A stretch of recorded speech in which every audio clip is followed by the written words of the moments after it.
Hello and welcome to this Astranti video. Now this is a highlights video. So this is something a bit different from what we normally do, but I don't know if you're about to sit your ACCA Strategic Business Leader exam. If you are, you may be getting a little bit nervous. You may be thinking, I don't know how best to spend my time before the exam. Well, luckily for you, you're in exactly the right place. This video is perfect for you because you're going to gain a really strong understanding of the pre-scene. Now, I mentioned it's a highlights video, and that's because it's going to be showing you the highlights from 3 videos. Well, in fact, it's actually from a series of 5 videos that we here at Astranti have prepared for you on this forthcoming pre-scene. Now, the videos themselves, as I've mentioned, are a series of 5. The first 3 are a line-by-line analysis of the pre-scene, drawing out all the most important bits of information and explaining any areas that you may be a little bit uncertain by. So, let's take a first look at the highlight from the pre-scene analysis.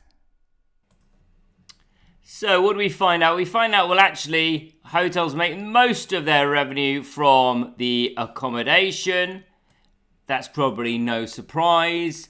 But food and drink are important additional revenue streams. So basically what we're getting here is establishing rooms as kind of the financial core of the business, but it's supported by food and drink. Now, because we were running out of room, just that little paragraph here, I popped the notes down for the first paragraph here. Just some key points to raise before we move on. So first off, we've got the rooms being the primary revenue driver for hotels. Now, I should just stress, we are still looking at the general industry as a whole in this section of the pre-scene. We're not focusing in on Levwell just yet. This is the context, okay?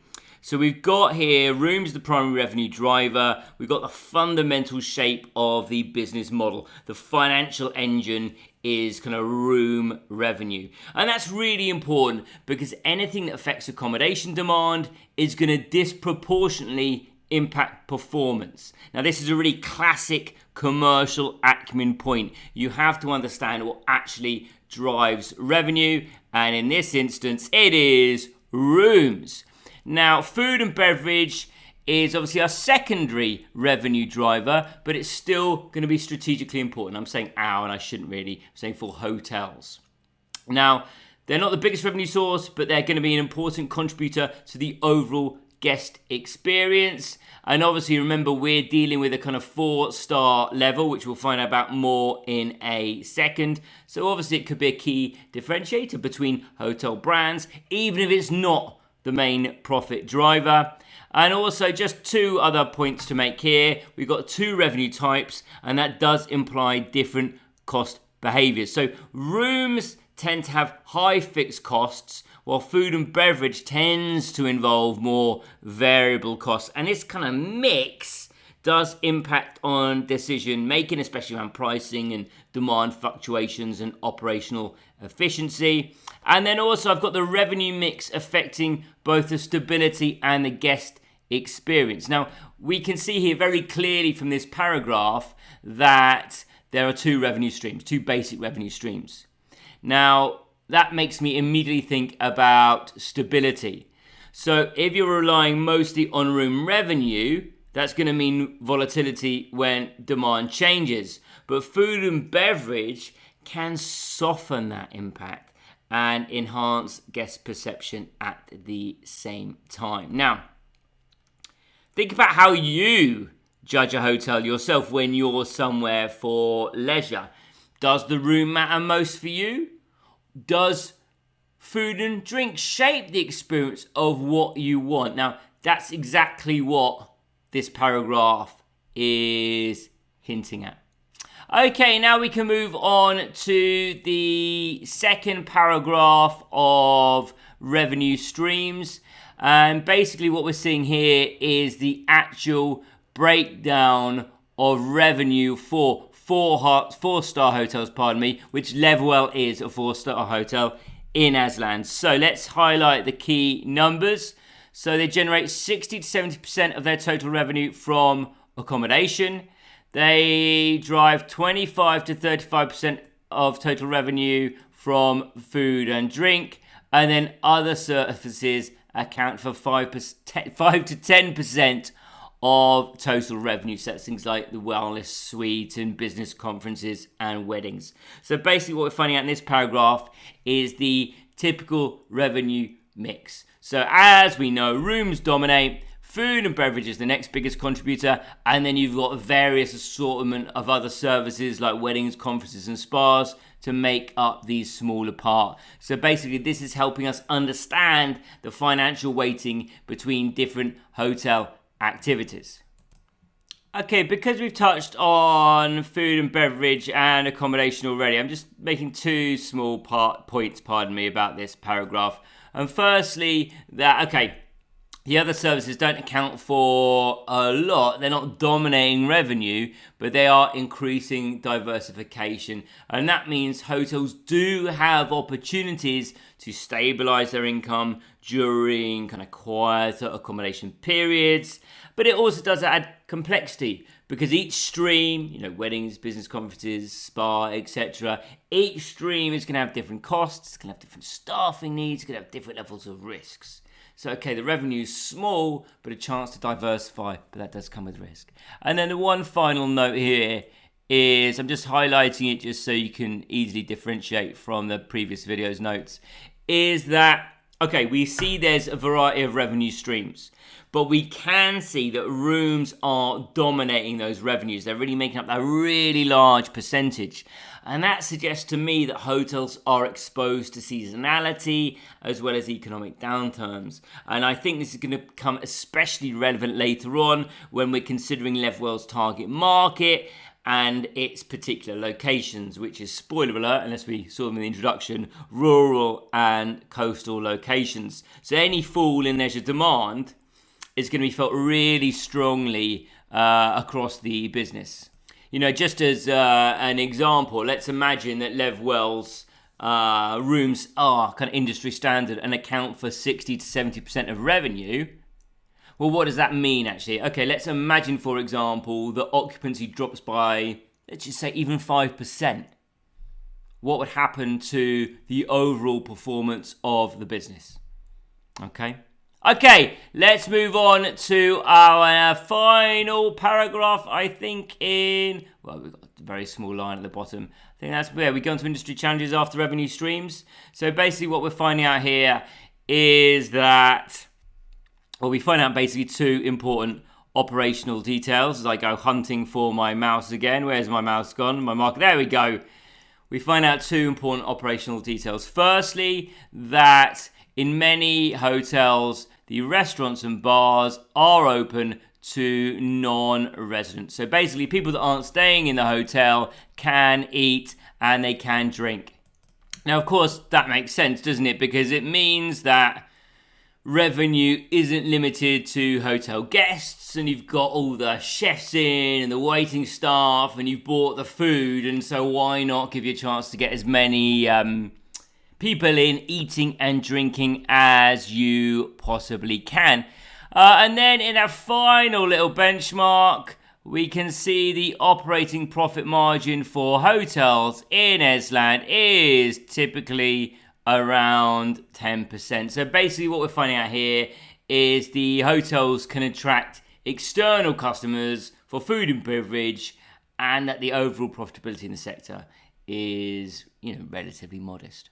Okay, so I'm not going to spend too long this paragraph. I've just put one annotation, which is obviously referencing the low margins. And what does that mean? Well, with margins that are this low, it means I think there's going to be a lot of focus around cost discipline, around staffing, around food waste, around maintenance, and around energy. All those things are going to become really important, and we're going to make sure there's really not much room for error here, because any inefficiency is just going to eat away more at those low margins. And again, if we combine that with the question I asked you earlier on about what would happen if occupancy dropped even 5%, well, obviously we've got low margins. You can see actually cost control and pricing decisions are really huge in the kind of hotel sector.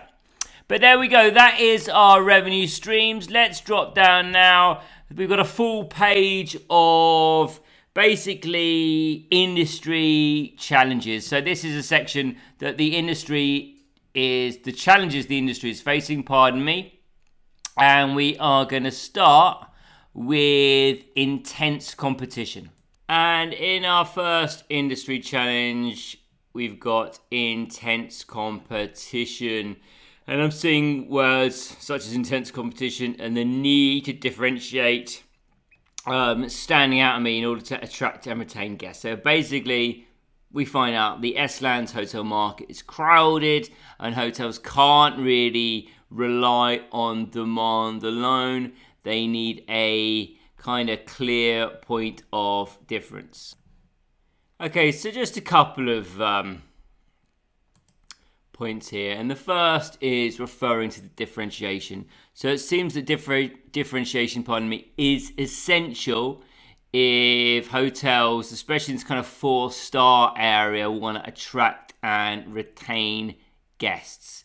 So obviously at 4-star levels, most hotels are going to be offering broadly similar facilities. So how do hotels actually differentiate? Well, it's likely to come from brand or service quality or guest experience. So really you want to be thinking, well, how is Levwell gonna be standing out? How is it differentiating? Because if it isn't differentiating, it's probably not standing out, and it's probably not going to do well with the intense competition in Esland. Now, the second link I put up refers to the exam link. So basically, just thinking about this challenge makes me think, well, actually, this can really link to several different areas that could be an issue in your exam, from competitive strategy to branding to marketing to service improvements to organizational culture even. So it's realization that kind of intense competition isn't a kind of background fact, but actually it's a real driver of strategic decisions. Okay, and then the next issue is, or the next challenge, I should say, is economic downturn. Now, we find out that Iceland has suffered from an economic downturn in recent years, and the result of that was a fall in demand for hotels, especially in the groups that Levwell is targeting, the leisure guests. Now, there's also volatility in the global economy. There's concerns about high inflation, and that's reduced people's disposable income and perhaps reduced their kind of safety nets. And they're thinking, actually, maybe we can't justify a weekend by the sea or a weekend in the country this year. And again, obviously, that's had the impact on hotel accommodation, not only in Esland, but in other countries as well. So obviously, we can see here that Levwell is in a kind of vulnerable industry when it comes to economic downturns. So because their kind of core customer segment, the leisure-focused kind of guests, are directly affected by economic pressures, and obviously this creates risk around occupancy, pricing decisions, and revenue forecasts. Now, I've highlighted one of the lines there, the lower willingness to spend. So basically, that line is making the commercial implication clear. If people spend less, hotels cannot rely on high ADR or strong ancillary spending. And that might mean that hotels are pushed towards offering discounts or promotions or tailored offers, and all of those things affect profitability. Now, I think the kind of the challenge here and the implications for the hotels industry is quite clear. So I just put one more note, and that concerns the domestic and international aspect of this paragraph, because it's not just Estland that is suffering, but the wider global market. So even if a hotel attracts international tourists, that segment is also weakened, and it could explain why recovery may be slower and why demand volatility is greater. So for example, inflation's been relatively high in England over the last 18 months or so. And obviously that could have impacted domestic travellers. But let's say a neighbouring country, let's say France's economy was flying. Well, actually they may think, well, it's no problem. We can go over to England now and enjoy the benefits of it, especially if hotel chains are offering discounts to try and attract domestic guests. They can take advantage of those. But obviously, if they are also struggling, if other countries that traditionally visit Estland are struggling, well, then that's a kind of another double whammy for the hotel industry. And I think just a final question on this would be, okay, if leisure guests cut back first during an economic downturn, and Levwell is relying heavily on leisure demand, what operational or marketing adjustments are going to be needed that mean that Levwell can't survive? Okay, the next challenge. When you go through these kind of challenge lists, it always seems like, well, what's the point of having a hotel chain or whatever case it's in? 'Cause it does seem a lot, doesn't it? It seems like how is this all worthwhile? But let's go now to rising costs. There we go. I'm just trying to find my marker. So on rising costs now. So let's think about the costs here. Well, obviously you got hotels, all these different things with their pools or bathrooms or wellness suites or just the rooms themselves. They need regular maintenance and renovation, because obviously if they start to look tatty and dirty and not working, then of course that's really going to impact on the guests, and in some instances may also mean they fall foul of any regulations that are in Estland. Now, obviously, we've seen, despite the economic downturn, there is high inflation issue in Estland. So that, of course, means costs are increasing. And that means all these costs, like maintenance and renovation, are becoming even more expensive. So they're expensive anyway. But because of inflation, because of inflation, it's even worse. And of course, it's also impacted energy costs. And you go on holiday, you want a nice warm room. You might leave the lights on. You might turn the radiator up more than you normally would. And why not? You're on holiday. And also then you've got to power things like indoor pools and all those things, which are just hugely expensive to heat. So there's lots of significant, unavoidable costs in this industry. And inflation is pushing those costs even higher.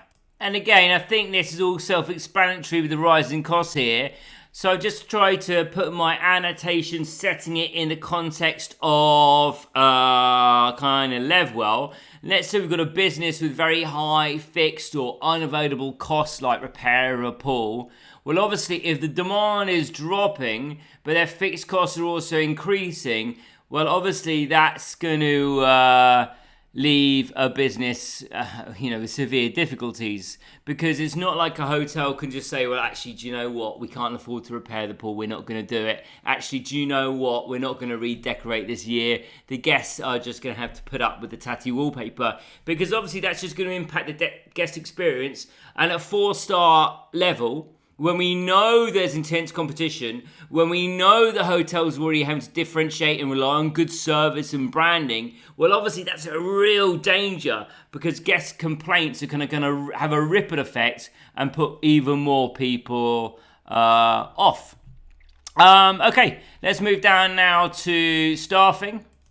Okay, so we find out this is another huge challenge, really, and it's not just one hotel chain. This is kind of a structural issue within the industry, so not specific to one hotel chain, but that they can't recruit, or they find it really difficult to recruit and then retain staff. Now, obviously, this then becomes a strategic issue. If you're trying to offer your guests unbelievable service and make themselves feel great, well then obviously you need staff that have been there a while, that know what to do, that know how to act around the guests. If you're consistently having to rehire in a pool of talent that may not be the best anyway, if they're having problems recruiting, then obviously that's going to have direct implication on the guest experience. And of course that goes back to differentiation, standing out from other hotel chains and making sure the the guests can get the best kind of care. So there we go. That was the pre-scene analysis. 3 videos really getting to the detail of the pre-scene. But there's 2 more videos in this series, and the first of those is the strategic analysis video. Now, one of the key elements of this ACCA SBL exam is that you are able to use key models, key theories, key tools when analyzing your company. Now, that can be a really hard thing to do when you've just learned about the company, when you've just found out who they are. So here at Astranti, we've done the hard work for you, and that's what you're going to find in this clip from our strategic analysis video. Okay, that's the case. So let's just flick through what we've just flicked through very quickly again. You see we're using the rational planning model, but again, it's just like a structure to set this all out, because we are going to start off looking at Levwell's mission, purpose, strategy, values, and policies. And we're doing that because these all help us understand how Levwell aligns behavior and culture and performance across its multi-site organization. So what we're going to start off with is the purpose. Okay, so the purpose is basically the underlying why of Levwell, the thing that kind of sits behind the mission. Now, the pre-scene doesn't exactly explicitly state a purpose, so we had to try and infer what its purpose is. And I would suggest that Levwell exists to provide high quality hospitality and memorable stays that are rooted in local character and strong service standards. We don't see any signs of global expansion objectives or social mission statements or commercial diversification. Everything in this pre-scene points to one core purpose: delivering consistent, high quality hotel experiences in distinctive local settings. So there's its purpose, but what about its strategy? Well, again, it's never spelled out explicitly in the pre-scene, so we really have to rely on what the evidence supports. Now, the most consistent theme across the pre-scene is differentiation. Now, Levwell offers an experience-driven product inside a 4-star quality level with an individual hotel design, strong service, and a real heavy emphasis on culture and values. Now, we also know the growth model is clearly organic.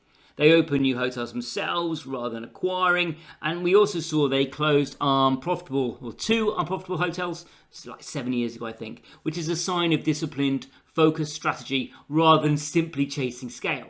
There's no evidence of cost leadership ambitions, there's no evidence of diversification beyond hotels, and there's no evidence, as we've already talked about, of a push into international markets. So really, what our strategy is simply this. Now again, we are going to return to these themes later on in the generic strategy and answers matrix, and we'll talk about its strategy and how sustainable it is in such a highly competitive environment.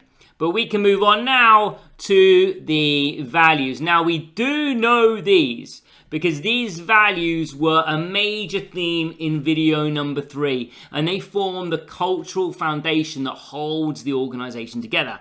Care emphasises respect for staff and guests, which tie directly to the lower than average turnover we saw in their KPIs.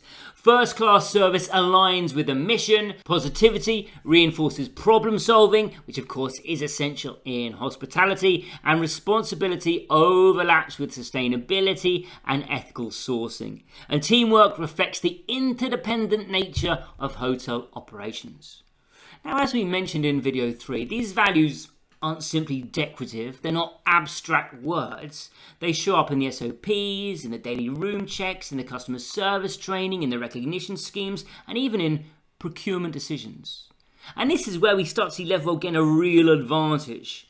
Culture has become part of the value chain, supporting consistent experiences across 35 hotels.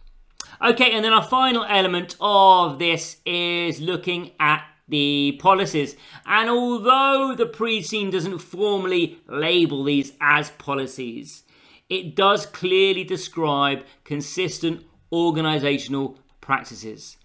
SOPs ensure operational quality, sample room checks reinforce reliability, customer service training strengthens alignment with values, and the recognition program supports motivation. And responsible procurement ensures ethical supply chains and environmental consideration. Now, these policies together reflect Levwell's commitment to consistency, to culture, and responsible operations. Now, all of these strengthen their strategic position, as we will see later on in the value chain. So there we go. There's the elements behind the mission. They do, of course, state what the actual mission is in the pre-scene. Little question there for you is you see if you can remember it. But what we're going to do now is move on to the balanced scorecard. Now, obviously, what this does is help us identify the kind of key drivers of Levwell's performance across financial, customer, internal, and kind of people dimensions. Now, why are we doing this?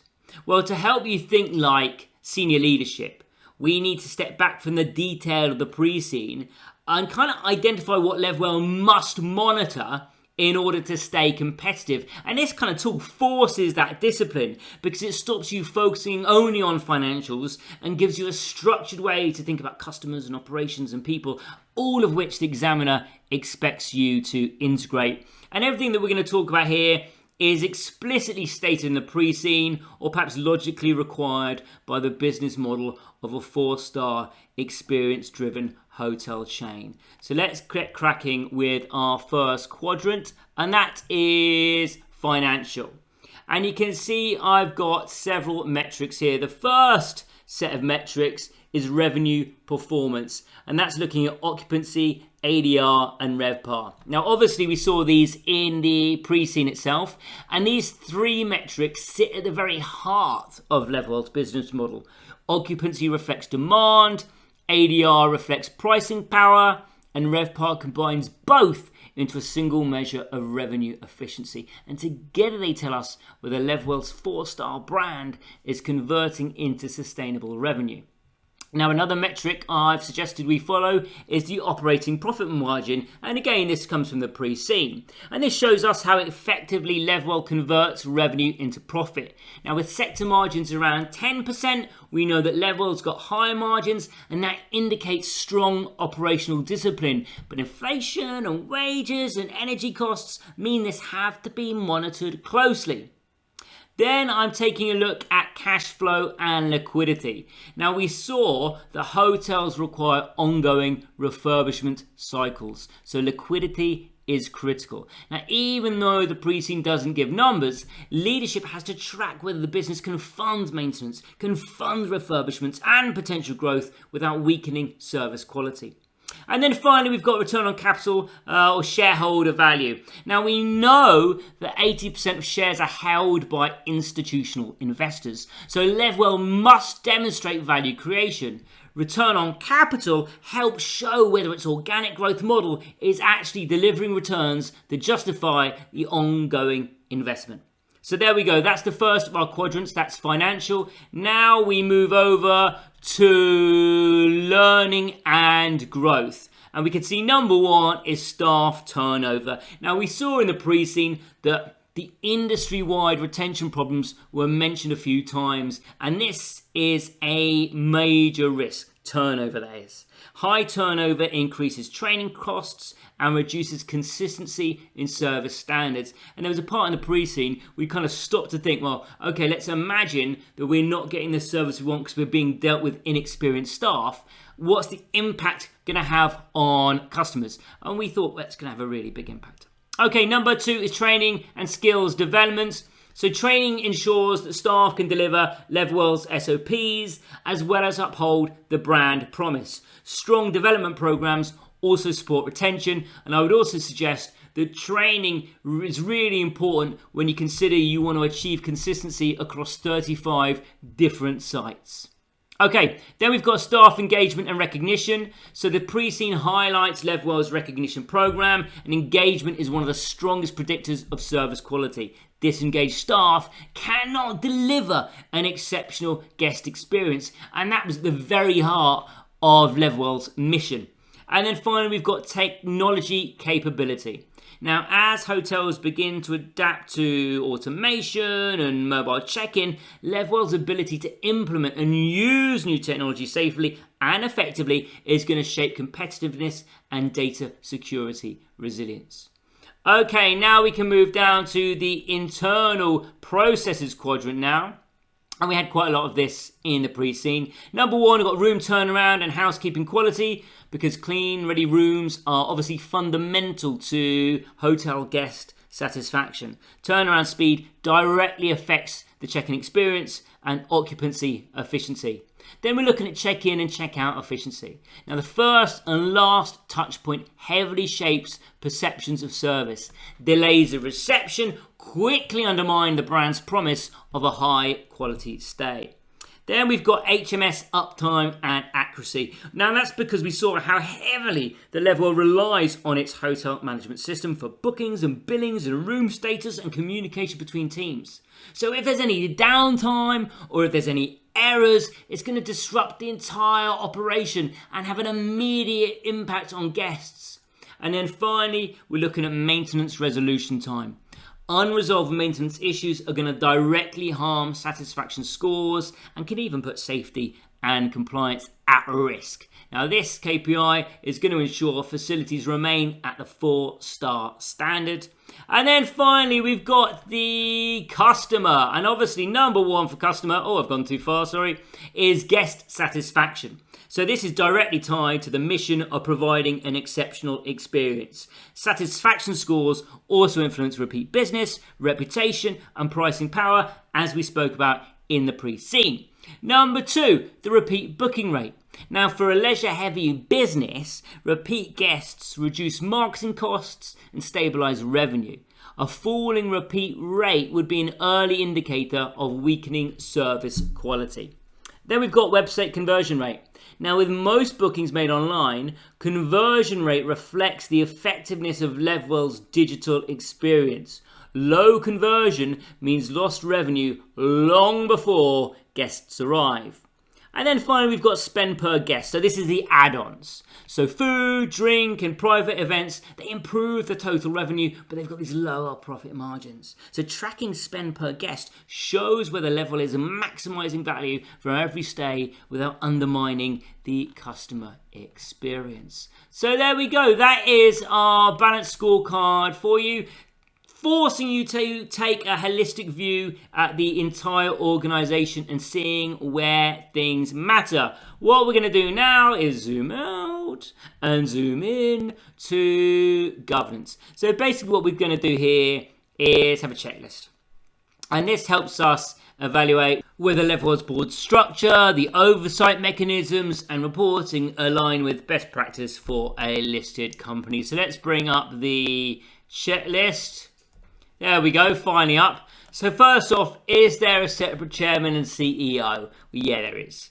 So Levwell is meeting this important governance standard. The roles of chair and the CEO are held by different individuals, with the chair being a non-executive director. Now, this separation ensures that oversight and control remain independent from executive management, reducing the risk of excessive power concentration. Now, for a listed business, with a substantial institutional ownership, this carries significant weight in demonstrating good governance.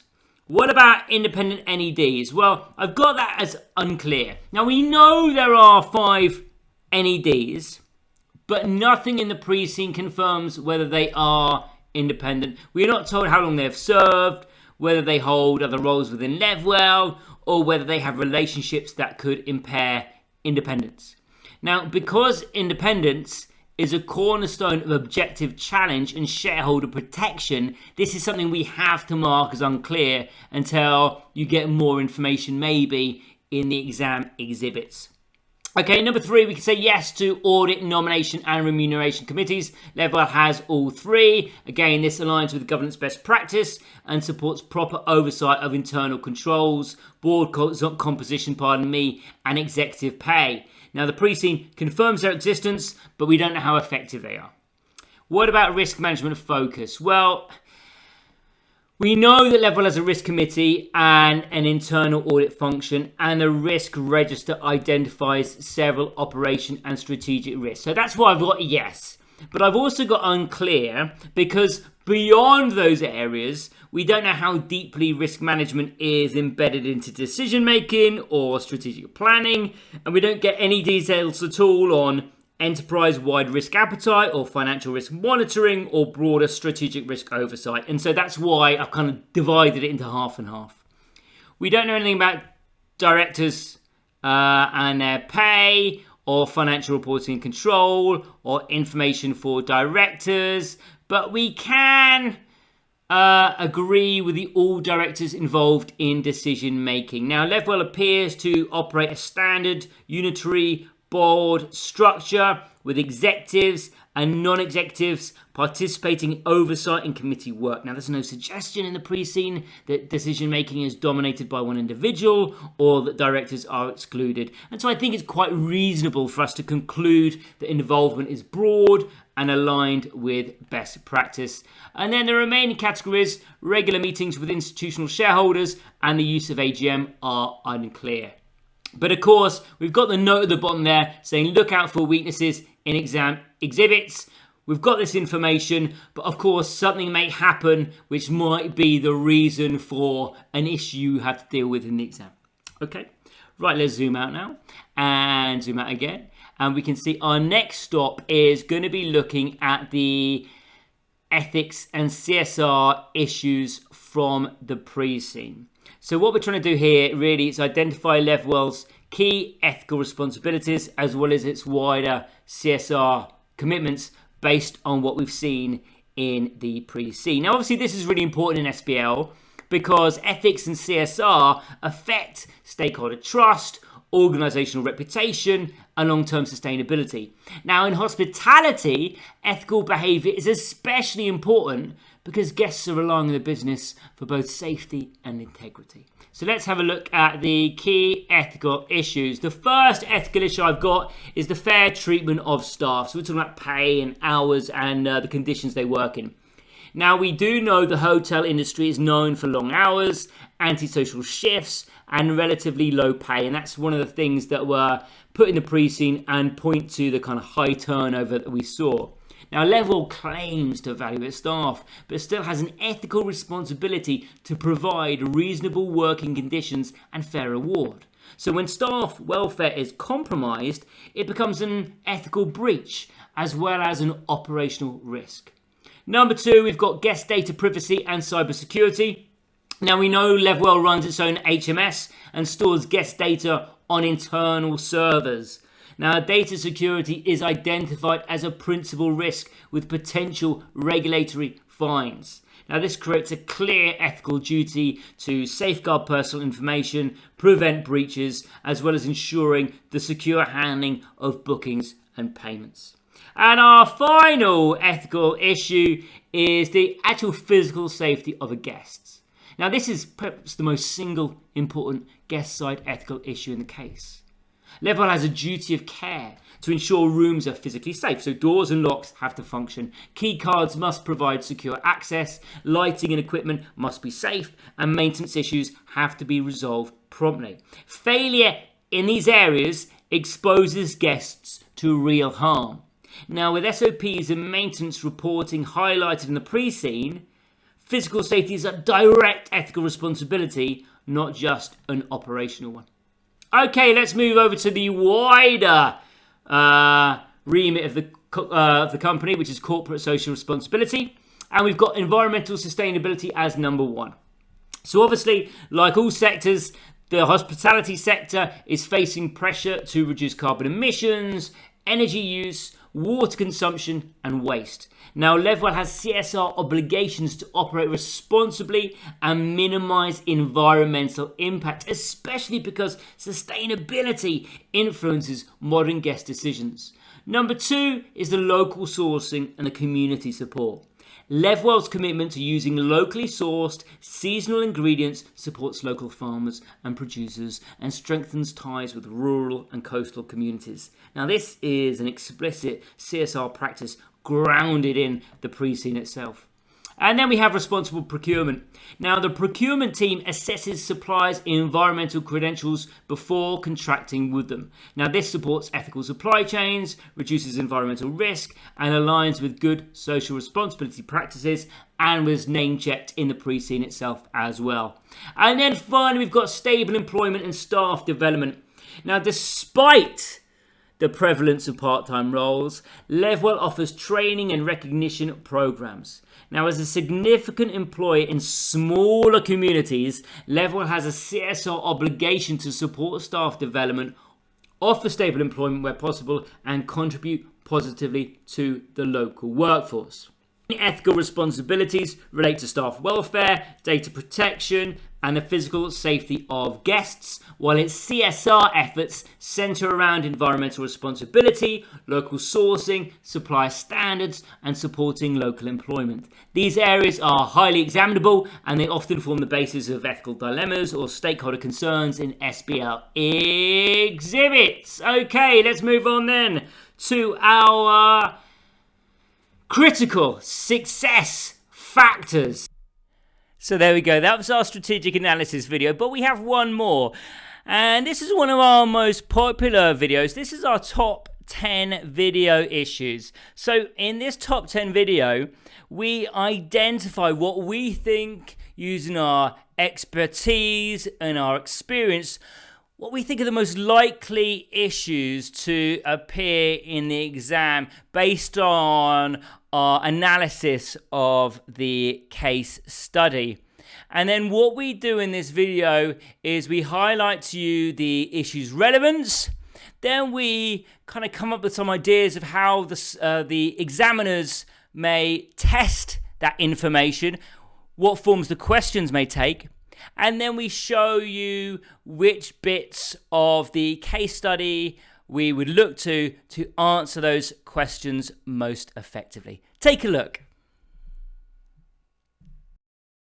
Hello and welcome to this fifth and final video in this ACCA SBL series where we've been looking at, of course, Levwell, the hotel chain. Now in this video, we're taking a very different tack to what we've been doing in the other videos. In this video, we are looking at the top 10 issues that we think you are most likely to come across in your exam.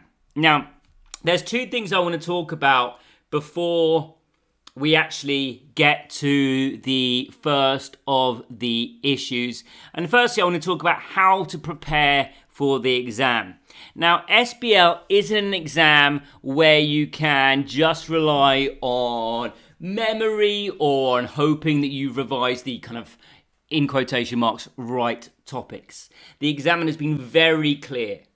Successful candidates think commercially, they communicate clearly, and they apply professional judgment. And all of that starts with understanding the organisation that's in front of you in the exam. So the best way to prepare is to work holistically. Really understand Levwell, its people, its processes, its risks, its ambitions, its numbers, and its culture. Think about how it actually operates. And when you do that, your answers naturally become more insightful, more practical, and more aligned with what the examiner awards. And hopefully we've really tried to kind of show you that in the walkthrough videos and the strategic analysis. So hopefully you feel really happy and understand Levwell really well by now. But you should also practice thinking in scenarios. Ask yourself, if this came up in a task, what would I say? What would the impact be? Who does this affect? What are the risks? What would the board worry about? Now, this is a really great mindset to have, and that's how you should be approaching your mocks and the actual exam. Now, and finally, what you want to be doing, what you want to make sure you're doing is using the professional skills throughout your preparation. So structure your thinking, make clear, logical points, explain the implications. Don't just write what you know, write what matters. So, there we go. There's how to prepare and how you should be thinking before the exam. Secondly, I want to talk about the basis of choice for the issues in this video. How have we selected them? These aren't just 10 random ideas. They're 10 issues that consistently reappear throughout the pre-scene and the industry analysis, as well as the organization's internal structure. They're the issues that are shaping performance, influencing decisions, and form the foundation of realistic exam tasks. And so basically we've chosen issues that meet 3 criteria. First, the strategic significance. So each issue affects Levwell's ability to compete or grow or maintain its high service standards. So these are issues the board would genuinely care about in the real world. Secondly, we've looked for clear pre-scene evidence. So every issue we've picked is grounded in the information given, whether that's financial data, operational processes, risk statements, or cultural details. Nothing is speculative. Everything is drawn from the organization as it has been presented. And our final kind of criteria is high examinability, if that's even a word, because these are the issues that the examiner can easily turn into tasks. So pricing and governance and service quality. These kind of topics allow the examiner to test professional skills, commercial judgment, problem solving, and strategic thinking all at once. So across the 10 issues, you'll see how everything links back to the pre-scene, how each issue flows naturally into the next, and how the examiner could use them to build tasks that require integrated commercial advice. So with that framework in mind, let's move into issue 1. And that issue is pricing and revenue management risk. Okay. So let's think about why we've chosen this. Well, firstly, pricing appears early in the risk register because it sits right at the heart of Levwell's business model, where margins are only around 10% and demand swings so heavily between peak and off-peak, every small pricing misjudgment can have a real significant effect on profitability. Now, the pre-scene tells us hotel managers can discount up to 25% at their discretion, and that immediately introduces variation, inconsistency, and the kind of control gaps examiners love to test. It also tells us that seasonality drives revenue patterns, which means pricing isn't just a financial mechanic, it's a strategic lever that must respond to real-time market signals. So this becomes a top issue because Levwell is exposed both financially and reputationally, and if pricing is poorly controlled or misaligned with demand. Okay, so what kind of exam issues may you come across with this kind of topic? Now, in exam terms, pricing does open up several routes. Now, one example would be a scenario where a $10 room rate was accidentally entered instead of a 10% discount. Now, this would be kind of textbook SBL, a blend of operational controls, governance, and financial impact. Now, another likely angle is evaluating whether Levwell should invest in yield management or AI pricing tools. Now, the industry section of the pre-scene makes it clear this technology is becoming standard, so the board may want advice on the risks, benefits, and financial justification. Now, you could also be asked to review pricing strategy itself, perhaps after a drop in occupancy or RevPAR, and advise on how pricing decisions should be governed, monitored, and adjusted. So these kind of things did appear What we're going to look at next in this kind of structure is the kind of key points you should be raising. So when you're developing your arguments on these issues, always bring everything back to the KPIs, ADI, RevPAR, and occupancy. Those three numbers tell the real story of pricing effectiveness, so they help you adopt a commercial, exam-friendly tone. And make sure you highlight the internal control side too.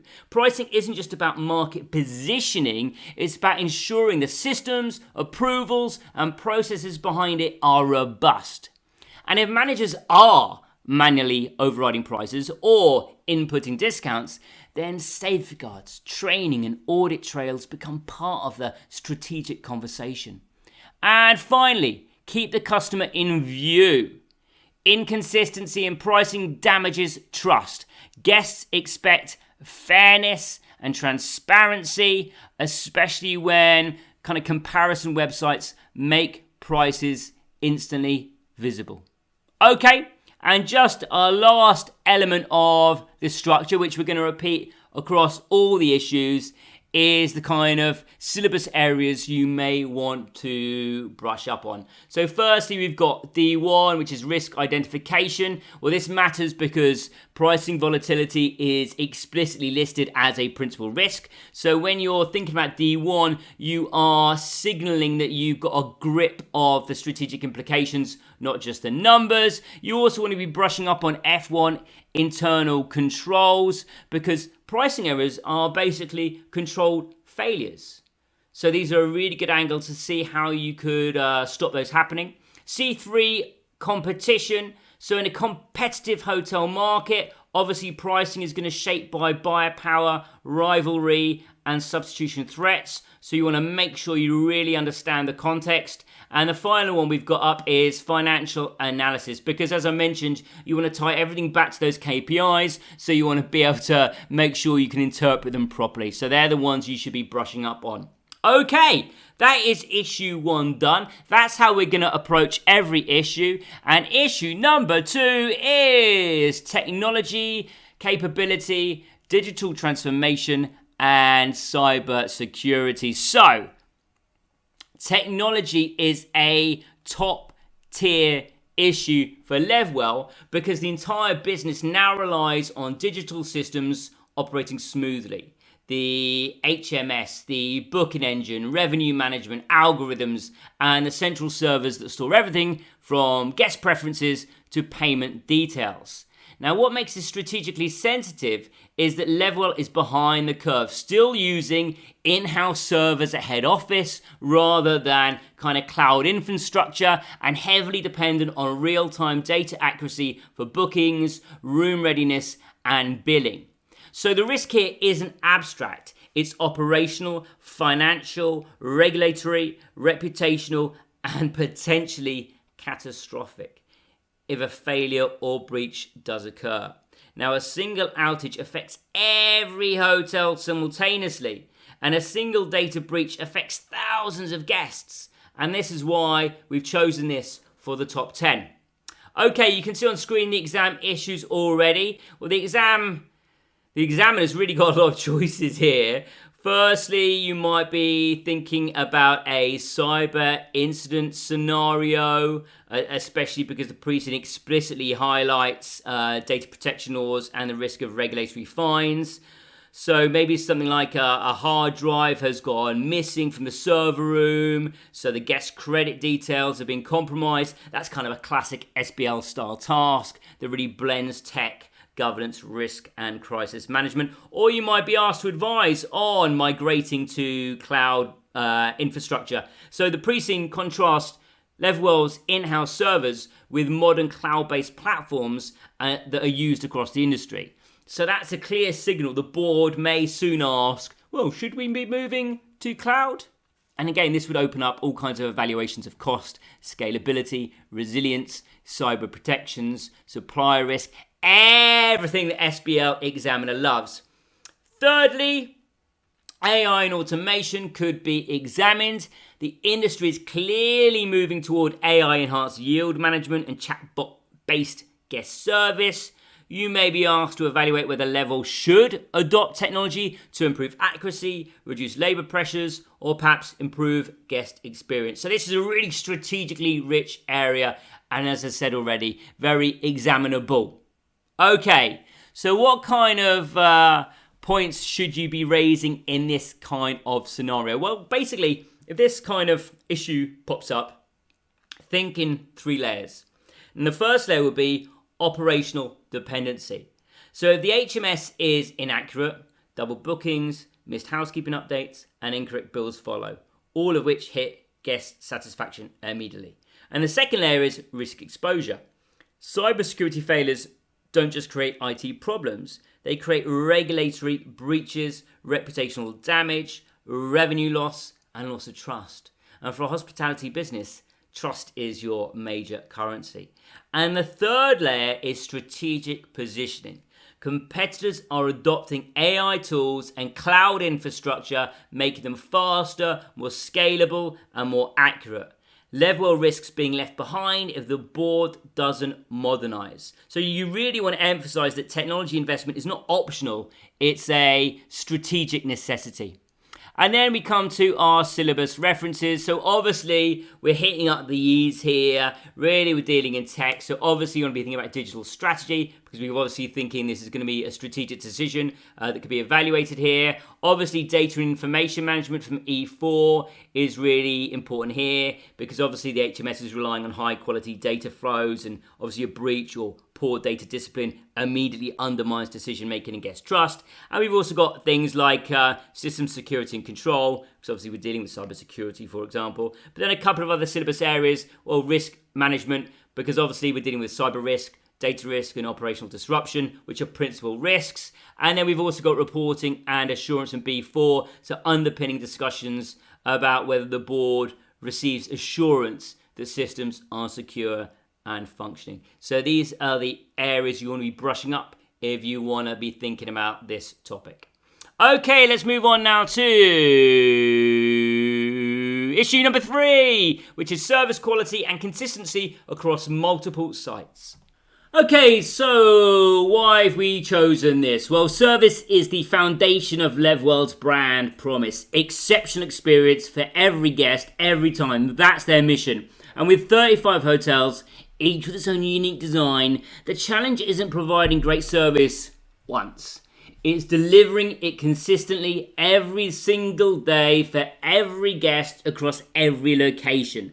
Now, the pre-scene gives us 2 indicators. Number 1 is that Levwell depends heavily on guest satisfaction for occupancy and repeat business. And number 2, SOPs are in place, but they rely on human execution and ongoing training. Now, this makes service quality highly sensitive to staffing levels, turnover, training quality, operational discipline, and leadership. So this issue earns its place because any inconsistency in housekeeping or reception or catering or maintenance undermines Levwell's core differentiator. Okay. So the exam could approach this in several different ways. So you may be asked to evaluate a drop in guest satisfaction scores with complaints about room readiness or slow check-in or inconsistent service between hotels. Or you could be given a scenario about SOP non-compliance, for example, the housekeeping manager not performing daily checks or reception staff not following the customer service standards. And that would open up questions around training and monitoring and motivation and culture. Or you maybe need to advise on a service initiative, like using tech to improve consistency, redesigning SOPs, or implementing new quality assurance processes. Now, because service is central to Levwell's competitive positioning, the examiner has wide freedom to create tasks that blend operations, people, culture, and customer expectations. So, what should you be raising if this appears? Well, in your analysis, you want to bring out 3 powerful angles. Firstly, guest expectations. So service quality drives reviews, ratings, repeat bookings, and brand loyalty. And these are all essential for revenue stability. Secondly, you want to think about operational discipline. Consistency doesn't happen by accident. It's driven by SOPs and training and leadership, oversight and performance monitoring. Now, Levwell's reliance on manual processes makes human behavior a strategic risk factor. And number 3, the people capability, the people angle. So turnover, motivation, recognition, and management style directly influence service quality. And this connects service to the wider organizational culture. And then when you're thinking about what should you be brushing up on in the syllabus, well, obviously things like stakeholder expectations in B2, because guests are kind of a very powerful stakeholder group for Levwell, so their expectations are going to shape brand and reputation. You want to think about organization to enable success, so think about structure and processes and capability, having to align with strategic objectives. And you also want to think about the value chain, because that gives you a framework for discussing the guest-facing activities which differentiate Levwell in the market. So there we go. There's a few ideas about what you should be focusing on if you're not too happy with this kind of area. So there we go. There's our top 10 issues, and there's our video focus on the ACCA SBL. Really analysing the pre-scene and then applying all the key models, the key theories, and then demonstrating to you what we think is most likely to come up in your exam. Now, to accompany these 3 videos, we also produce an industry analysis. Now, this is a large document that's going to explain to you everything you need to know about the industry. And alongside that, we've also prepared 2 mock exams to make sure that you can practice using your newfound knowledge before you come to the exam.